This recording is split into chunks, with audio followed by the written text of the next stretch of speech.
The topic will be about safety considerations from design to deployment. With that, everybody, let's welcome Shery and Elliot to the stage.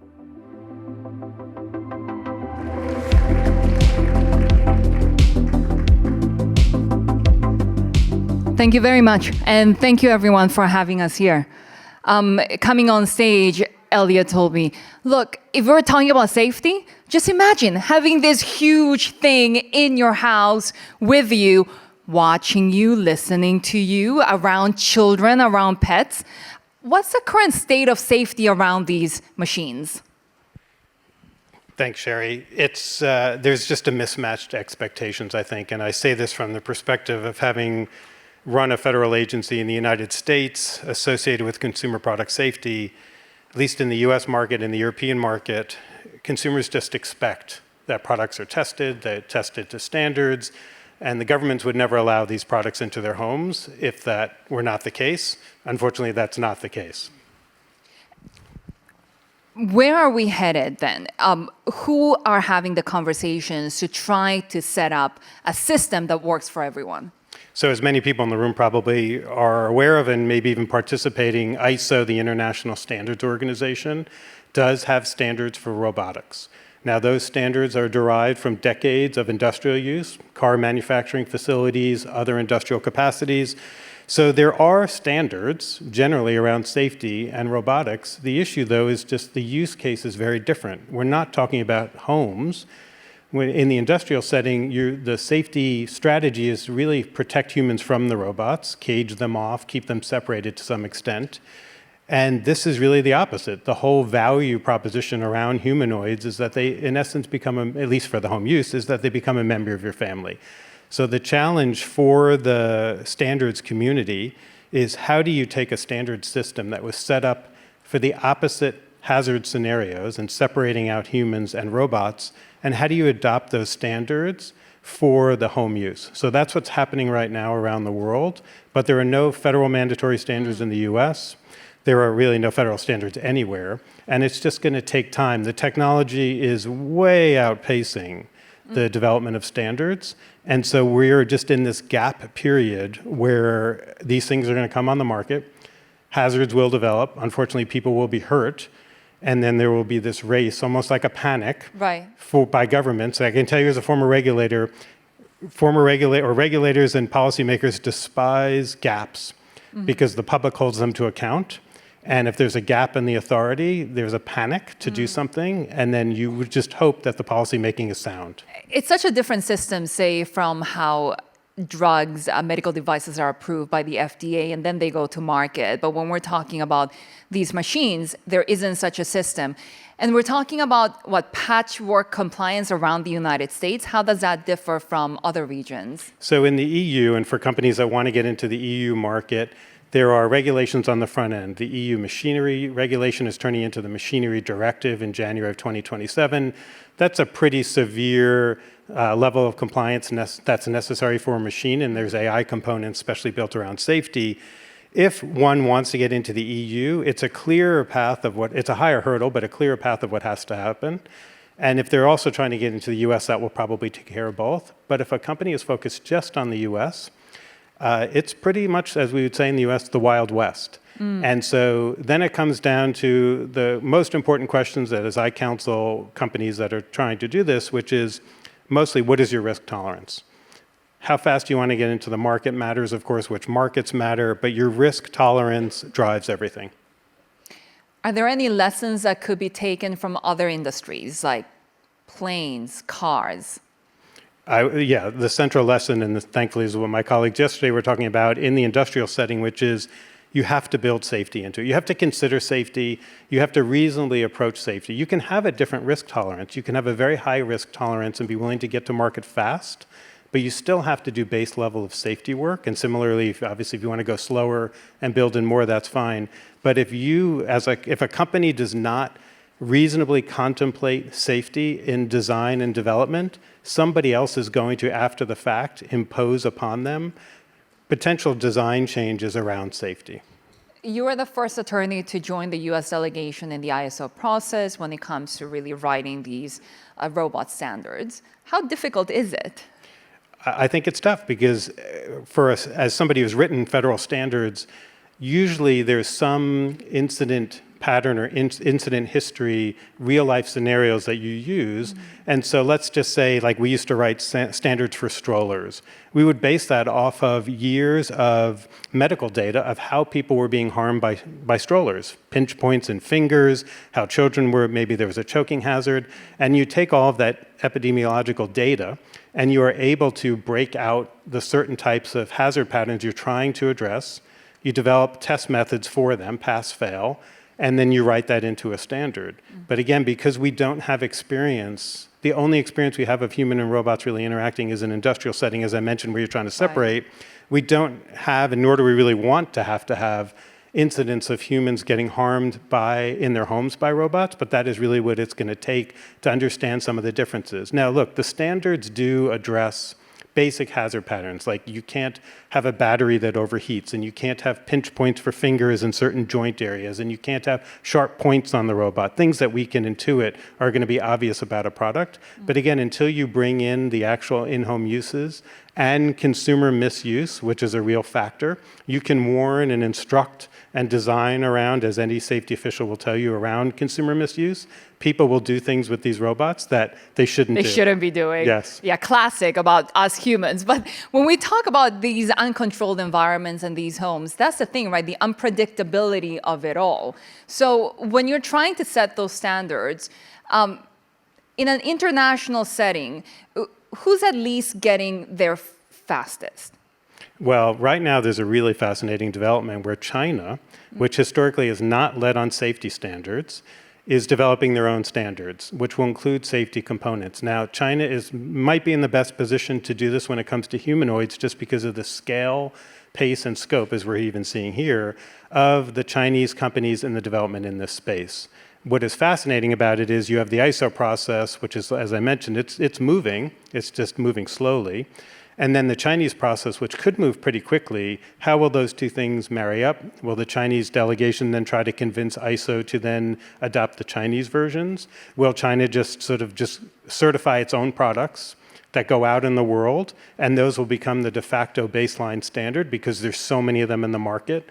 There's there are competitive issues associated with that, and of course, well, we don't want people competing on safety, but we recognize standards do lock in certain choices, and if the Chinese standard then becomes the de facto standard for companies that don't comply with it or weren't intending to comply with it, what does that mean for them? And there's also always a geopolitical layer to all of this where you're thinking perhaps, privacy, transparency, and all of that. Yes. Now, we, of course, as attorneys, stay clear of that from the geopolitical sense. That's from my former U.S. government days. But, of course, as you're counseling clients from certain countries, you can't ignore these issues. So when we have a Chinese company that says we'd like to come to the United States, we have our privacy folks and our national security folks come meet with them as well, because let's be realistic with the current geopolitical environment, there are national security aspects that don't exist for a Japanese company or Korean company, for instance, certainly not at that level, with technology transfer, with surveillance issues. Those are real issues that have to at least be contemplated.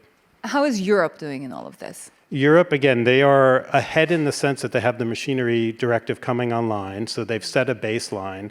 Where Europe actually, interestingly, is behind the US is they don't really enforce. And so there's just their expectations are compliance on the front end means less enforcement on the back end. In the US, the enforcement, so to speak, is through investigations by agencies on defects, and then in the US court system. When it comes to the companies, then how much more complicated is the landscape? I think, again, it depends on where they want to launch. But Europe is probably the most challenging environment to get into. But it does provide a level of protection, at least for safety, as I mentioned earlier. If you can comply with the EU laws, you're probably going to be in a very good position, even in the United States, until US-based standards are developed. But as we're seeing, for instance, on AI, Europe got out so far ahead of the US on AI that the US has been forced to play catch-up. And once Europe really defined the rules on AI, it put the US in a very defensive posture. And there were only so many avenues it could go, because if you had a big American company that was already complying with getting ready to comply with the EU AI Act, they didn't want to have to deal with a totally different regime in the US.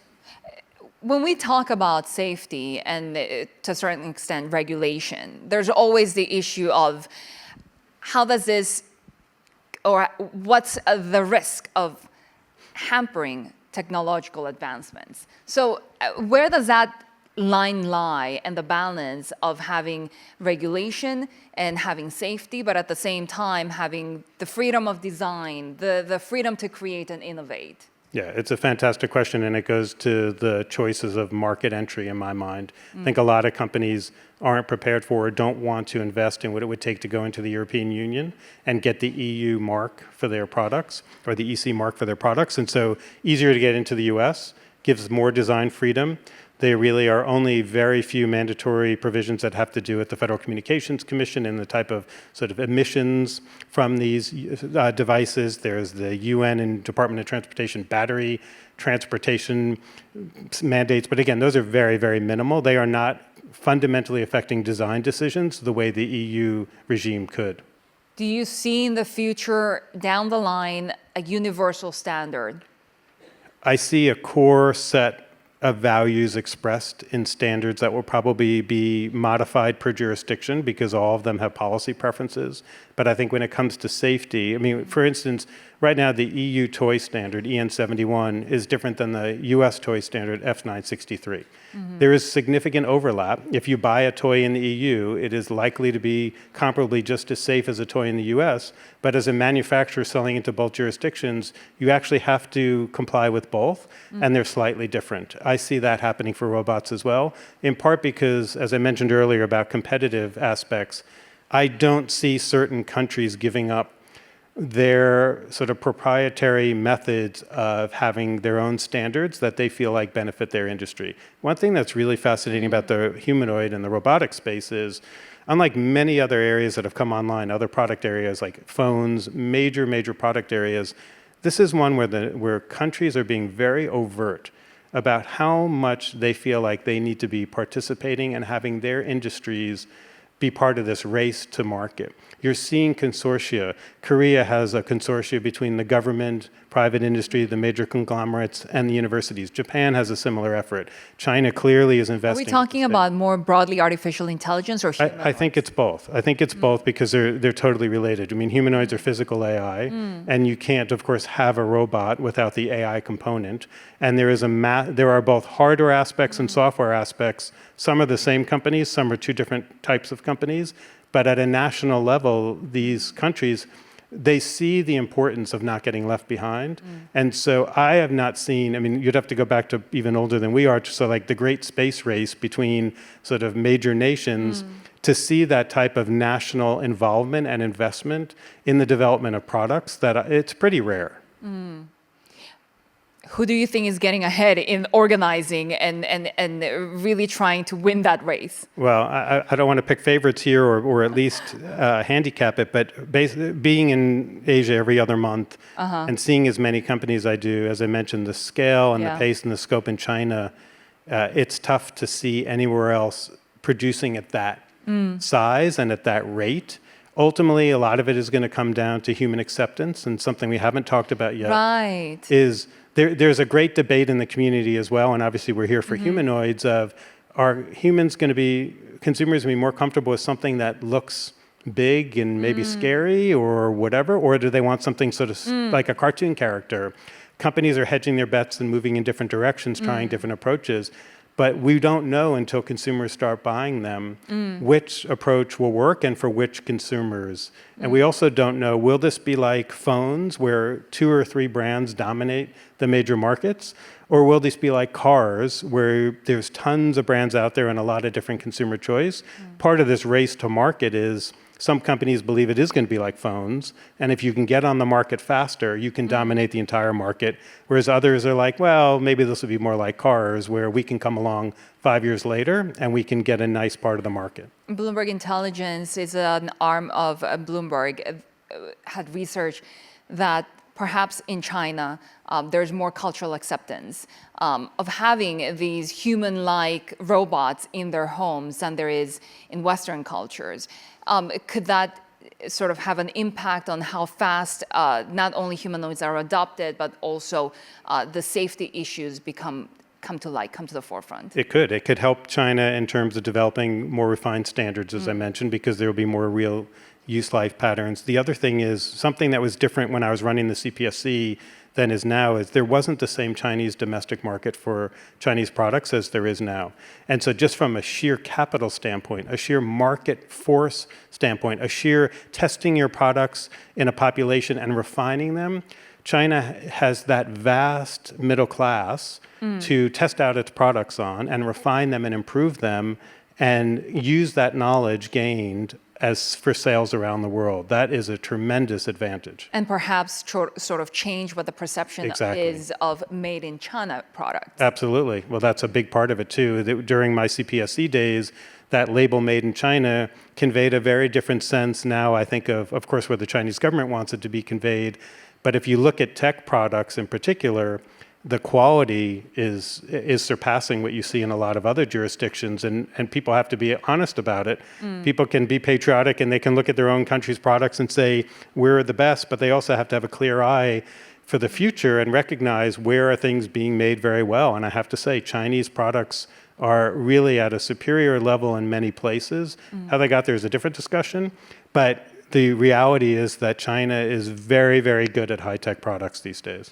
When it comes to components of safety around the humanoid issue, do you see any parts that are more advanced than others, where there have been more done in that regard? I think where humanoids are moving the space the fastest is that intersection between AI and a very complex device. And so you can't, as I mentioned, you can't have the body without the brain. And what makes physical AI happen is the brain. And so it is the best forum, at least from a consumer use standpoint, or best form factor to really accelerate what AI can do in the physical world, so to speak. So when it comes to looking at the safety issue from the company side of things, what will be critical in deciding who the winners and losers might be in the next few years when safety becomes a critical component? Yeah, so 3 questions, and I alluded to them earlier. 1, you have to know which markets you're going into, and you have to know your time frame. Those are self-evident. The one that I mentioned that I think companies struggle with more is risk tolerance. It seems obvious, but if you line up 6 people from a company, from the CEO to maybe the chief legal officer, to the head of marketing, to the head of design, and you ask them, what is the company's risk tolerance? You're very likely to get very different answers. Why does that matter?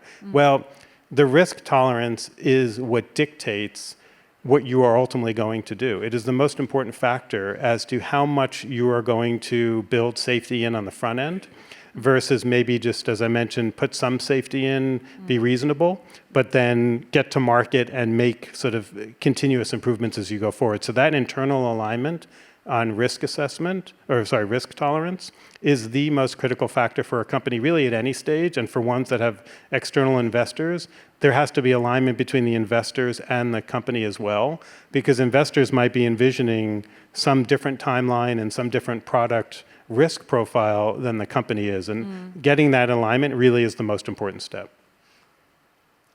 Long term also, in terms of the company's success, whether it's reputation, public trust, how big a component will safety be? Oh, I mean, it'll be huge. There are products, and one of my colleagues alluded to it yesterday, of de Havilland airplanes that ended up crashing, I think he said 3 out of 17 of their first flights, and that was the end of that airline. And Boeing didn't, and they went in a different direction because they took safety more seriously. It was a fantastic point. That was industrial, but it's the same thing.